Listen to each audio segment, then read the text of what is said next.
Good morning, everyone. Good morning. Good morning, everyone. Good morning. There we go. Yeah. It's Friday, and spring has finally arrived. Yes. Let's go. See ya. Let's have fun. No. Anyways, well, good morning, everyone. My name is Maureen Scallon-Fahler, and I'm the president of Dakota County Regional Chamber. And we are just thrilled to be here today. We have, I think, what will be a very informative program for all of you. For those of you who are new to the chamber, we want to welcome you. For those who have been members of the chamber and have supported Dakota County Regional Chamber, thank you so much for your support. Your investment is so important to the success of the Dakota County Regional Chamber. We have some great guests here today and public officials, which I would just like to welcome. And when I call your name, just stand up and wave wave to everyone. So we have Dakota County Commissioner Mike Slavic. I saw Mike here. Hi, welcome. We have a couple of council members that I did see, and if there are more, please stand up. But we have Council Member Katie Burnjum and Council Member Robin Craig. Thank you for being here. We also have Senator Matt Little. Matt, great, thank you for coming. I know you're a very busy person up at the state capitol working hard representing your district, so thank you. Thank you to you, the public officials. Your commitment and service to your communities, to the state, to the county are deeply appreciative. You really do wonderful work. So let's give them a round of applause.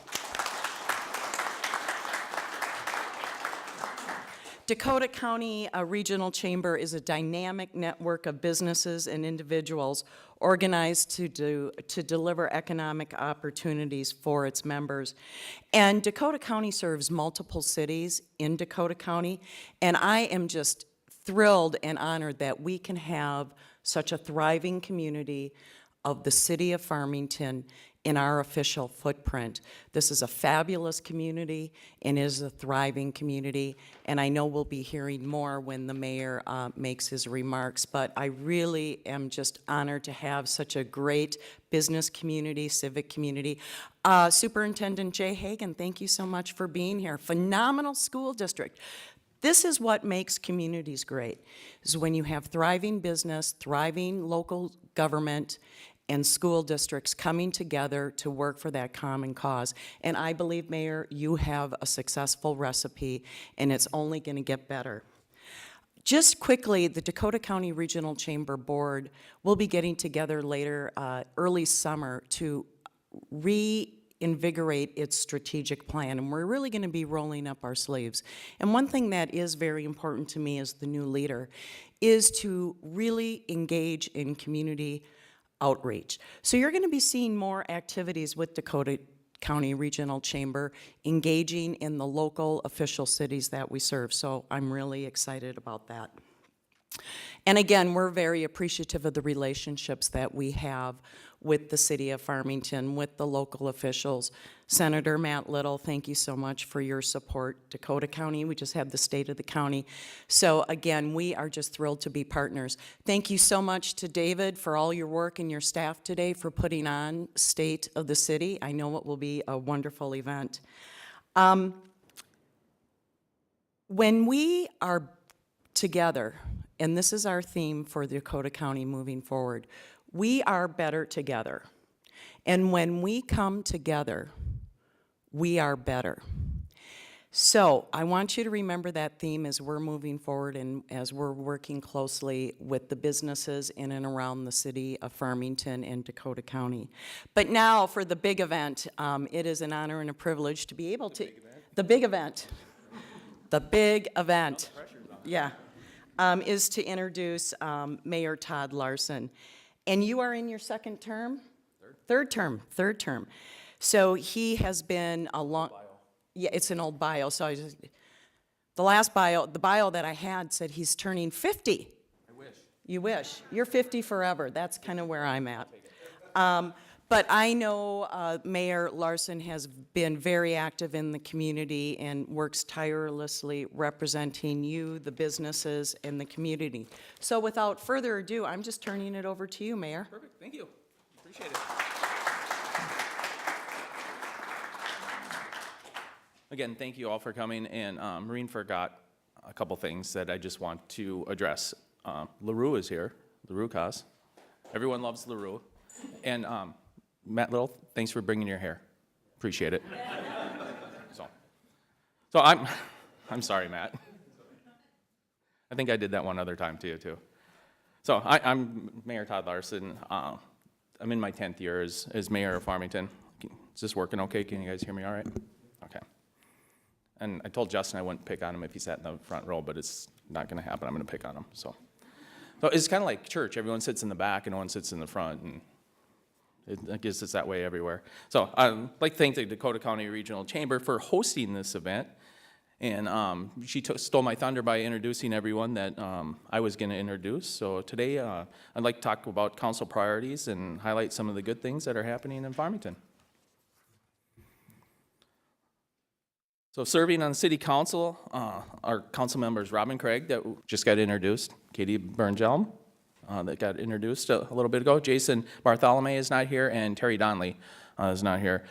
Terry's been on the council as long as I have. We're kind of the old horses, so we've seen a lot of good things happen in Farmington in the last 10 years. Katie was appointed to the city council in April of 2017 to fill a vacant seat. It was a 2-year term. Her seat, along with council member Jason Bartholomew, will be on the 2018 general election. So speaking of elections, the primary election will be held on August 14th, and the general election will be held November 16th. In addition to the federal, state, and county races, there will be 2 seats. There'll be 2 seats from the city council and 3 seats in the school board that'll be up. So it's going to be a pretty important local election. Check the city's website for more information. The city council has been working hard over the past few years to set some priorities through some workshops, and we came up with 4 priorities. Those priorities are development, partnerships, financial, and service delivery, and I'll talk a little bit about each one of them now. So with development, we will encourage the expansion of residential, commercial, and industrial properties. We'll get into it a little bit more, but the commercial and industrial are really kind of top of our list here. We're thinking the residential will kind of take care of itself, and we're seeing that as we go along here. The partnerships will continue to forge opportunities with existing and new partners. And financial, we continue to take steps to make Farmington a city of financial excellence. And this is something I'm really proud of, and I'm going to talk about it a little bit more down the line here. But this is key to where Farmington is now. Maureen talked a little bit about Farmington being up and coming and moving forward. That's because we got our financial house in order, in my opinion. And we'll be talking about some of the good things that we did.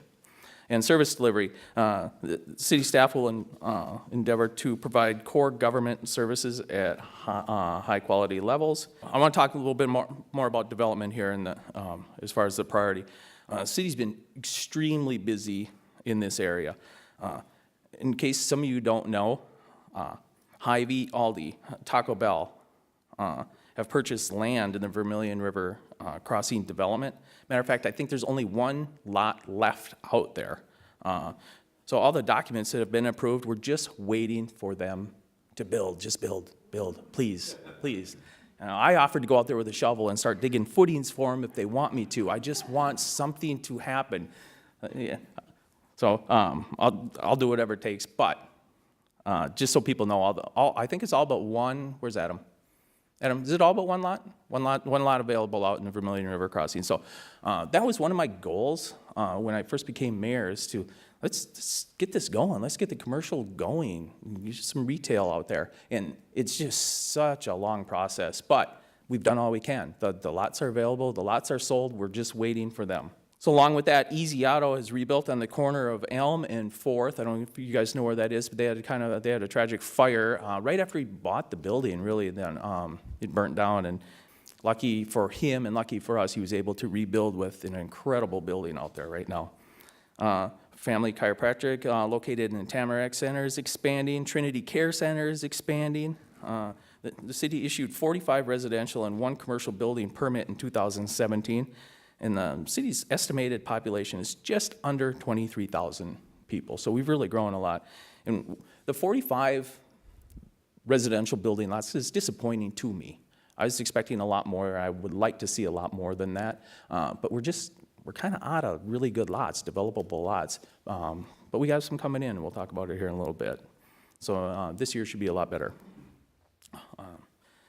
We have some new businesses and expansions in 2018. Dollar Tree has recently opened and Touch a Soul Massage in the newly remodeled Farmington Mall out on Highway 3. I was really excited to see the improvements out there, and it makes the city corridor look a lot better with just that building being remodeled and the parking lot being redone.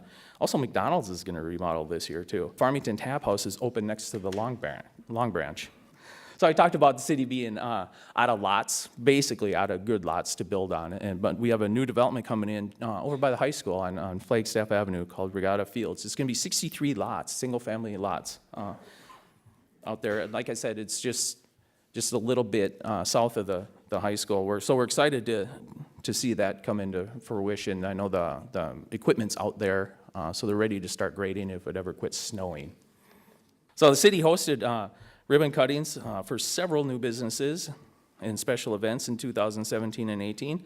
Some of the new businesses include Los Enchiladas, State Farm Insurance, TJ Larson, Imperial Family Chiropractic, Keep Pet Clean, very important, pet grooming. Someone with pets, got to keep them clean, right, Leroy?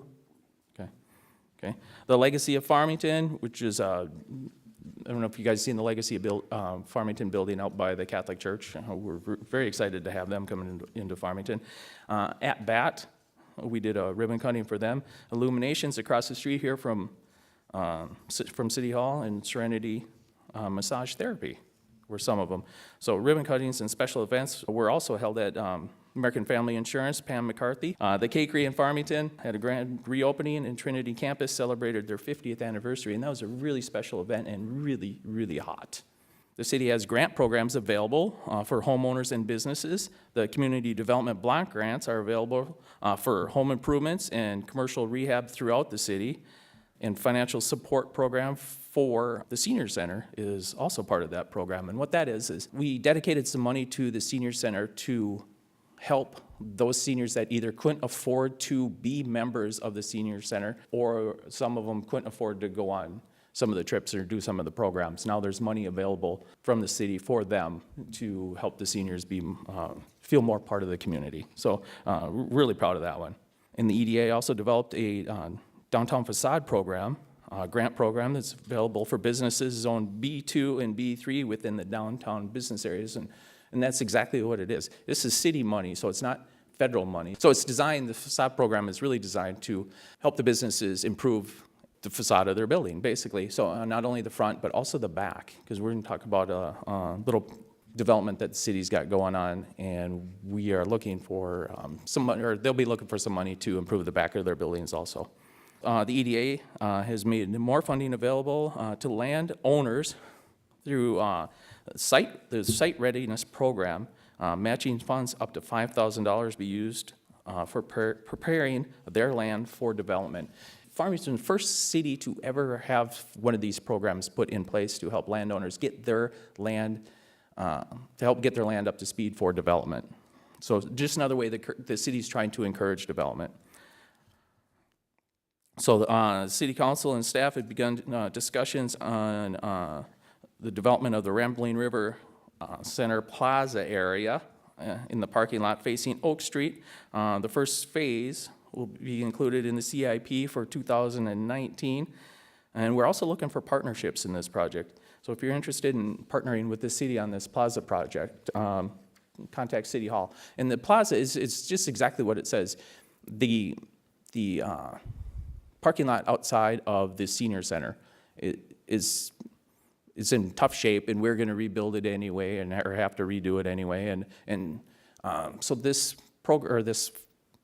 plaza idea came to us, and we decided to run with it. And it's going to be a really cool place for the community to gather for due days and other events. And we're even talking about putting a splash pad in there if all the money works out right. And so we're really excited for that. City staff, along with the consultants, have been busy working on the 2040 comprehensive plan. So the comprehensive plan is a tool to guide development and land and for public infrastructure.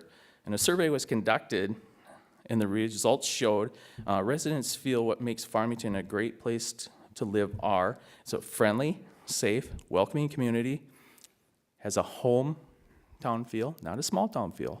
I don't like small town. It has a hometown feel. And they like the open space too. So residents noted that the most serious issue facing Farmington today is the lack of business. And the change that would have the greatest impact on them would be able to shop here locally at more stores. So that's something that we're working really hard on. Partnerships, I mentioned that one of our priorities was partnerships. And I want to highlight some examples. We continue to have strong partnerships with the school district in both the elected and appointed levels, and also staff level too. So we work with the school district almost every single day in some manner. You got Katie and Rum just had an intergovernmental government meeting just on Monday night. So, and that's two members of the city council, 2 members of the school board, just sitting down casually and talking about what's going on, just so we can bring it back to our boards and just so they're letting the city council know what the school board's up to and some ideas they have and vice versa. So it's really it's a nice casual meeting basically. Farmington is partnering with Dakota County government to bring broadband to the community. This has been in the works for a long, long time. The first one was 10, 12, 15 years ago when it first started, and this latest adventure is 4 or 5 years old and just starting to come to fruition. So we're excited for that. So we're actually having some meetings on it. So the city is also a member of the South Metro City Street Maintenance Program. We work with surrounding communities to provide road and utility networks to cost-effectively provide services.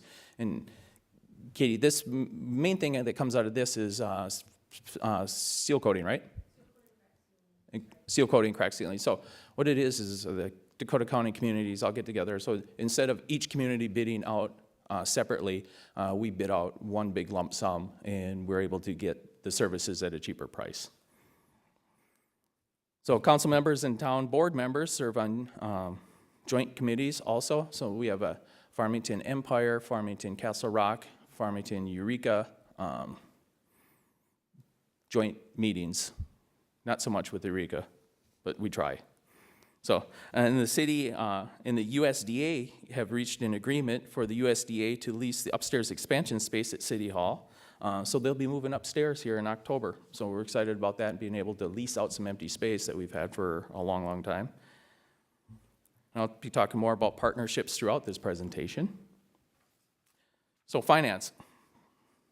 So the city has maintained a 40% general fund balance for the 3rd consecutive year. And I'm really excited to one day not say that we've had a 40%, at least a 40% fund balance for X amount of years, because it wasn't that long ago where we couldn't pay our bills. So in between tax payments, we'd have to borrow from other funds in order to pay our bills. So finance and the financial health of the city has been a big priority for the city council and for staff. And it's so nice to see, because when we first looked at it, I was like, there's no way we're getting out of this hole. This is terrible. So just little steps at a time, just plugging away at what we can. And now we're in really good shape. Our bond rating went down, and then we're very excited where we are financially. Did I say something wrong, David? Or went up, sorry. So anyway, we're improving in that area. So we made financial payments on the 2013 street reconstruction bond in 2018. These bonds were for Aiken Road Park Estate Street Project and the Henderson Addition Project. City received unqualified audit opinion again in 2017 and 2018. There she is. We hired Tia Malika, the new financial director, right here. Very happy to have her on board.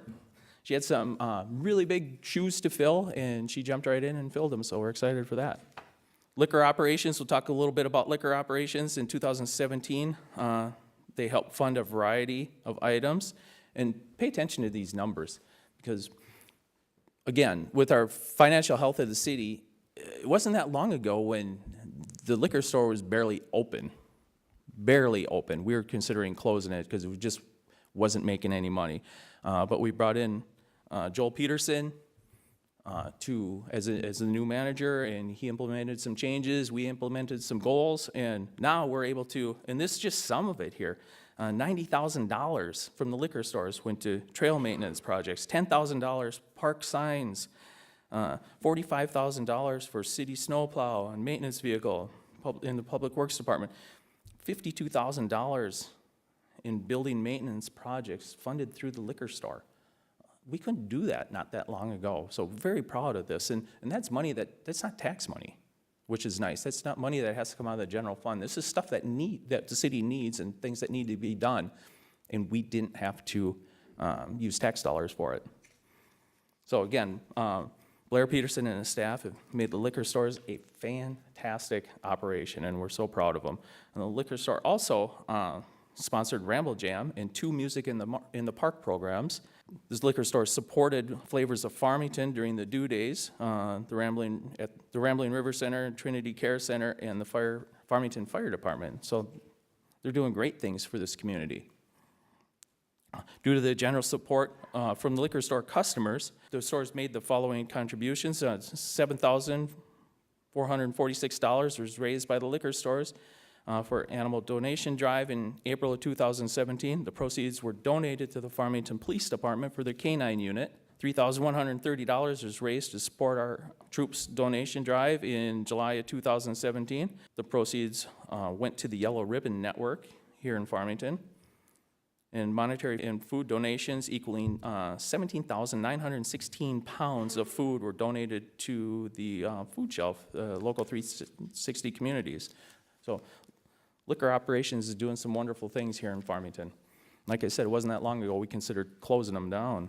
So the biggest change in 2017 was a new Sunday sales liquor. Thanks, Matt. Appreciate it. Effective July 2nd. The hours on Sunday are now 11 to 5.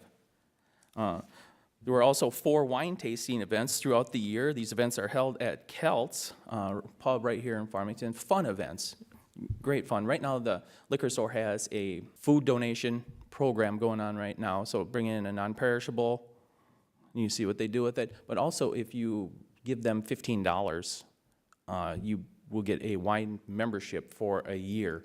And then you can attend these wine tastings for free rather than having to pay the $3 that they cost. So fun events, usually about 50 people. Okay, Farmington Liquors received the 2017 Minnesota Municipal Beverage Association's Facility Award for Community Involvement. The Farmington Liquor Store was nominated for the award because of the numerous donations made to the community in 2016. So thank you to all the customers for helping out. We really appreciate it. That's a big award too, so we're very proud of that. So one of the council's priorities is service delivery. Parks and Recreation does this by providing fitness and quality of life programs for our residents.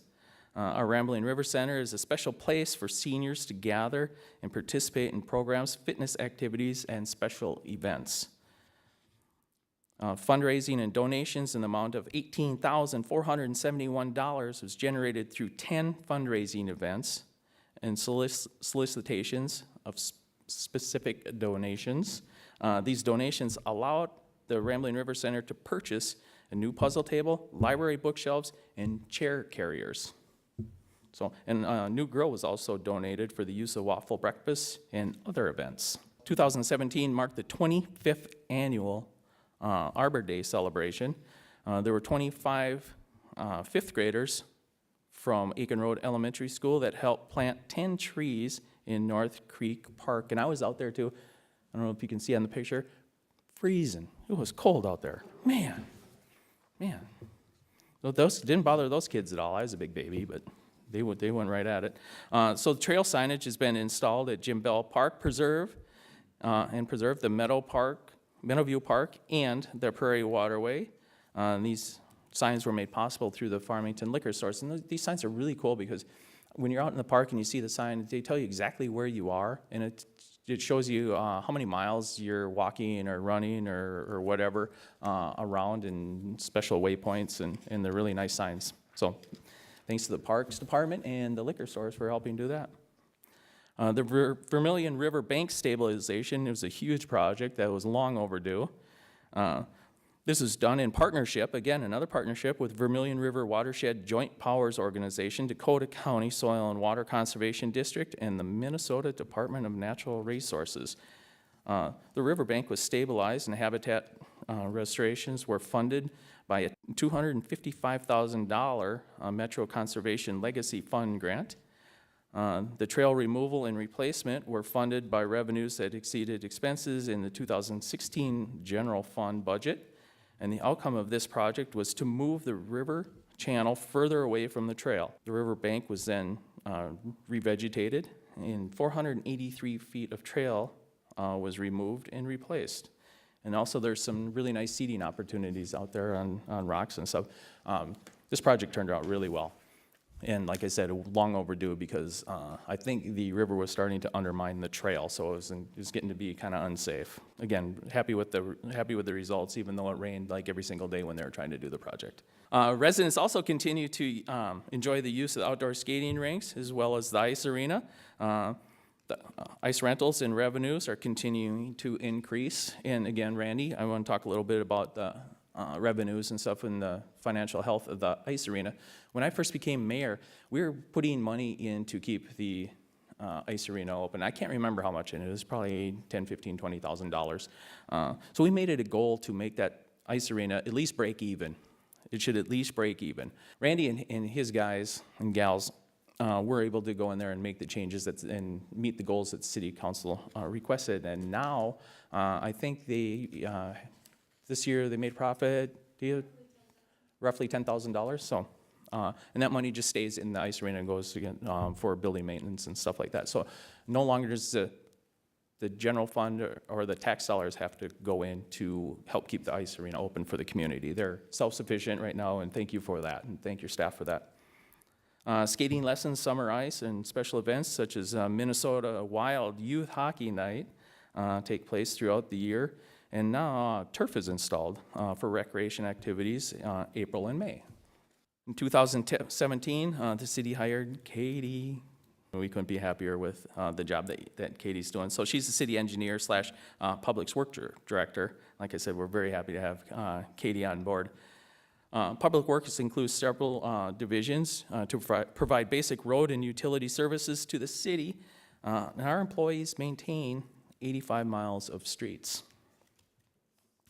The city operates a garbage collection service, including a household hazardous waste event, curbside cleanup days, at no additional cost to the residents. In 2017, the city started to implement a plan to address the emerald ash borer, the evil emerald ash borer that every city is starting to deal with right now.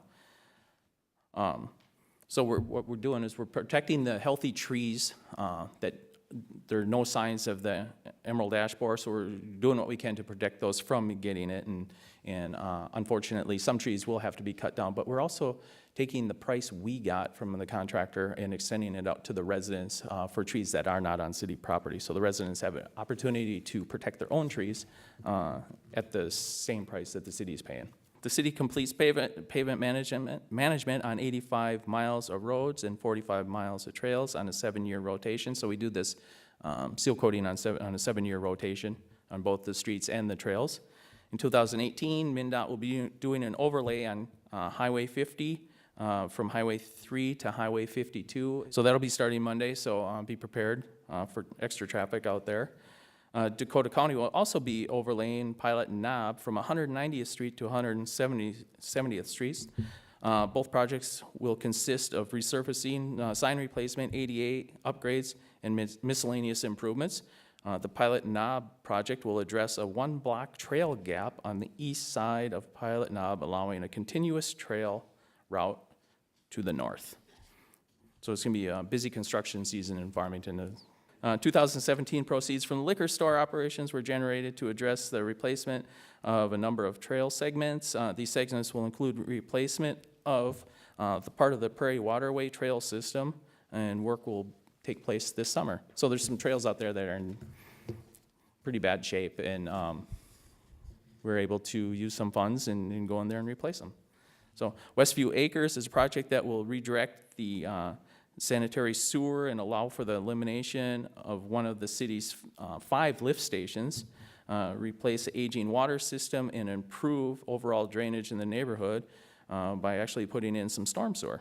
So funds will come from the street reconstruction program that we have, and project development will occur in 2018 to prepare for the work in 2019. Big reconstruct project that's long overdue in the city. In 2018, the city will be drilling new wells to replace the aging wells located in downtown. 2019, the municipal campus water tower will be repainted for a fresh new look. And a new water tower is planned to ensure adequate water storage as the city continues to develop. Excited to get that water tower painted. It's looking a little rough out there right now. The city owns and maintains 137 vehicles and equipment, and has been able to extend their use beyond the typical useful life. So we have some really good mechanics out there that we ask them to keep equipment a lot longer than we probably should. But now we're starting a replacement program. So in 2017, we replaced a 24-year-old bucket truck, which is used to aid in tree removal and trimming. Vehicles used for facility and fleet maintenance were also replaced. In 2018, the city will be replacing a street sweeper, a waste hauler, starting to replace a couple of the large plow trucks. The city has 8 large plow trucks that range in the age of 12 to 27 years. In 2018, the 2 oldest trucks will be replaced. These new trucks will improve the overall service efficiencies of our snowplow removal and ice control operations. Continued replacements of these trucks are planned 1 per year. As with any city, public safety is extremely important. In January 2018, Justin Elvestead was hired as the new fire chief, and we're very pleased to have him in this position. In 2017, along with responding to calls, firefighters spent a tremendous amount of time training and getting certifications. We had 28 members complete training to receive various fire certifications. Assistant Chief Albee and Assistant Chief Adam Fisher completed the Minnesota Fire Service Leadership Development Program at Camp Ripley.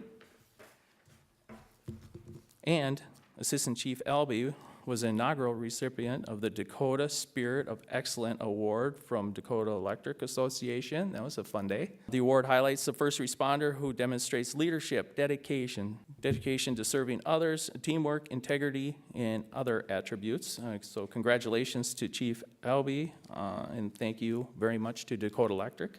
Dakota Electric also provided $5,000 to the fire department to purchase gas monitors which detect dangerous gases and pose a risk to firefighters' health. In July of 2017, the fire department was evaluated by the Insurance Service Office, or ISO, for its public protection classification. As a result, in this evaluation, the grade for the city was lowered from 5 to 3.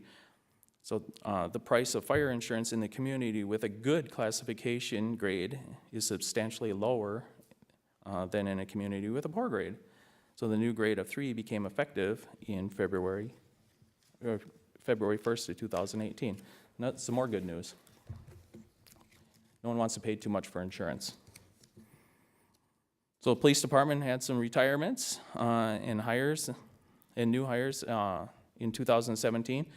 Police Sergeant Lee Hollitz retired after 22 years of service to the community. Officer Travis Sunville served the community for 12 years, and his canine partner Bosco served for 7 years, and Bosco was the department's first canine.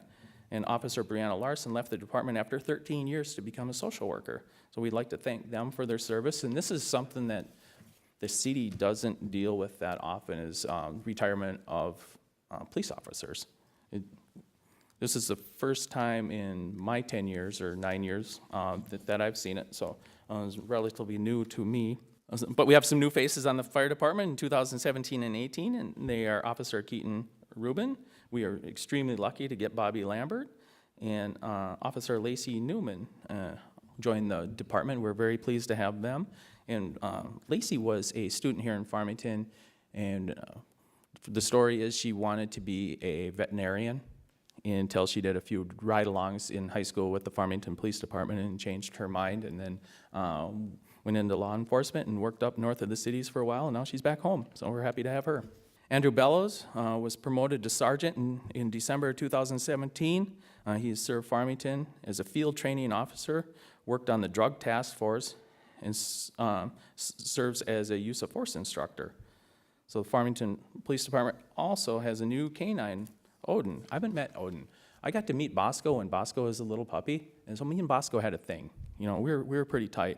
I'm afraid of Odin now. I think he's gonna bite me when I meet him. So you got to form that bond early, and I didn't do that. So now I'm a little bit nervous. So he and Officer Gary Tipton will complete their training in May of 2018, and will be on the streets this summer. So if you see Odin, be careful. As you can see here, the police department has several vehicles and helicopters. David likes helicopters at its disposal to handle any type of emergency that may occur. These vehicles can be seen at the National Police Week Open House, which will be held May 18th. So if you get a chance, go out to the open house, the police department, check out some of the cool vehicles, try not to get bit by the new dog, and have a good time. So Farmington has been named the 4th safest city in Minnesota by the National Council for Home Safety and Security for 2018. Excited about that, 4th safest. Farmington Police Department is very proud of this distinction. We could not have achieved it alone. Farmington residents are engaged in our community and help us do our job. It's a true partnership with the community and social media. Anything's going on, it's on social media. The community responded with donations for Toys for Town. In 2017, 300 kids and 112 families received assistance. Thank you to our residents for helping out in those in need.